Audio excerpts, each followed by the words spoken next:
How much do you think this advanced operating environment is worth? Wait just 1 minute, don't you answer. Here I have two PC laptops. Both of them are having problems with the power adapter. This one keeps randomly shutting off, and it just at a high speed, it just goes on and off. I could show you right now. It's not plugged in, but anyway, it just flickers on and off. This one had some problems with the power adapter, that it couldn't stay connected properly. I have an original iMac from 98. Got that old funky mouse. And then this is what I think is, I don't know if it's an IBM, old IBM. I was thinking it was some sort of PS2 or something. But it was dated, its BIOS was dated around 87 or 88. And this keyboard, not a bad keyboard, not a good keyboard, it's an okay keyboard. But really there is a quality problem. Of course, we got the Aptiva, you may have seen before, with Super Disk, which is basically higher capacity floppy disks. And here is the star of the show. I call it the IPC2X, which stands for Ian Personal Computer 2 Experimental. And I built it just like 2 days ago out of just spare parts. It runs DOS. Right now it's in the MS-DOS shell, which is like an early version of Windows. Though it isn't. Scroll around and look through the directories and all that.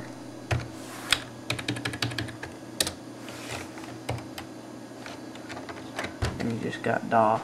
It's got a 16 megahertz Pentium 1 processor. It's got 8 megabytes of RAM. 500 megabyte hard disk. Floppy drive. The works. And it's got a convenient little reset button right here, so I got something like, there's this one little program here that isn't working right. It won't respond to anything. It's a little game. I got off one of those 1000 game things, whatever. Bunch of crappy stuff, and so it practically froze it up. And so there's a convenient little reset button here that was on the old computer that was on. Just restarts it. And the startup sequence, I think, is pretty neat to watch. Not really, but... And the thing that it took me a long time to get the hard disk working, get it formatted and everything. Had a lot of trouble with that. And there it is. And you got the C prompt. Pretty much from there, it's just DOS. Limited DOS, because it's running the, practically it's running the Windows 98 boot disk software. So it's not really a version of DOS, because you can't do commands like a trib or anything. Some copy commands don't work right. But basically, it's just a simple DOS box. Finally put it all together.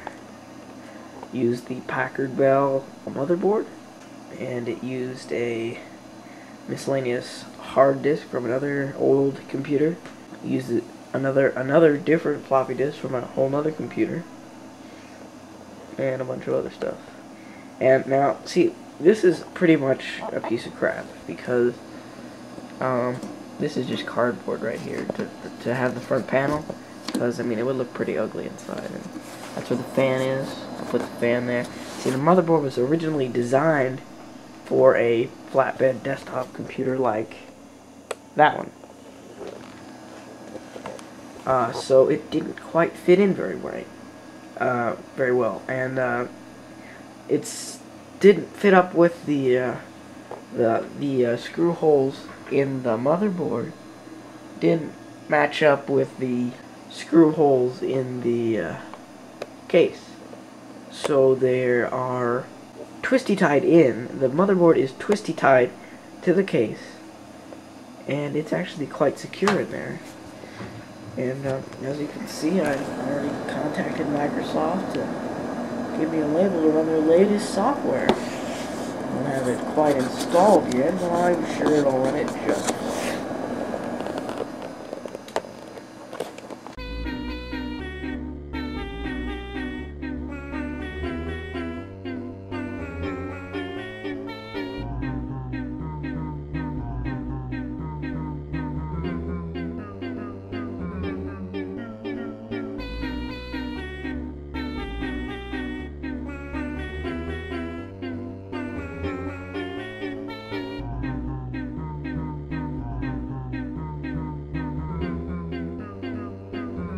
So really, that's it. That's the whole show. I mean, I sort of went a little bit, might have gotten a little long-winded on the talk about the computer I built the other day. Basically, that's the whole show. Those are the updates and everything. Not quite as detailed about boring, going through files on the Aptiva, yeah. At some point, I'm going to try and get Windows 95 onto it. Not quite sure how I'm going to do it. I'm probably going to take hard disk out of the Aptiva, slave it to another computer, copy the Windows 95 files over. You see, the Windows 95 disk I have has problems with that disk drive. The Windows 98 disk worked fine, but the Windows 95 disk, it worked on other computers, just not that one. And so I'm going to use the disk drive in the other computer to copy the setup files onto that. I'll boot to it and then install it. Overwrite the Windows 98, because Windows 98 is not good. It's terrible, and it really sucks out the system. Very low performance. And once I get Windows 95 on there, it's gonna be it's gonna run. I'm sure it'll run fine. And once I get that done, you'll hear about it. Thanks for watching.